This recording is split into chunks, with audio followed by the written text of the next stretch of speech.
मस्त असं रेडी होऊन संध्याकाळी आम्ही चाललो होतो गार्डनमध्ये. अक्षतला घेऊन गेलतो आणि प्रांजलला ट्युशनला पाठवलं होतं. म्हणलं चला आज प्रांजलला पण घेऊन जाऊया म्हणलं, तिला क्लासला सुट्टी आणि शाळेला पण सुट्टी असल्यामुळे.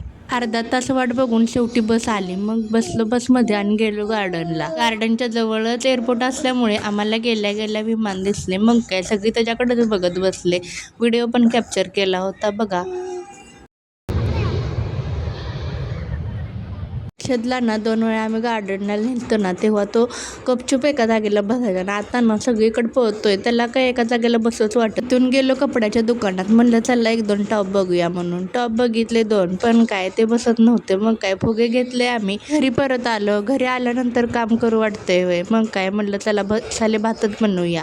आणि जेवढं मला कुणी रडवलं नाही तेवढं ह्या कांद्यानं आज मला रडवले बघा. मसाले भात तर आवाज बनवत होते, पण म्हणलं माझा व्हिडिओ घ्या म्हणलं, नंतर तुम्ही मसाले भात करा म्हणलं. मला म्हणले मी बनवणार आणि नाव तुझं वय. मी म्हणलं असू द्या हो, काय करायचं. तर बाय, भेटू उद्याच्या व्हिडिओमध्ये.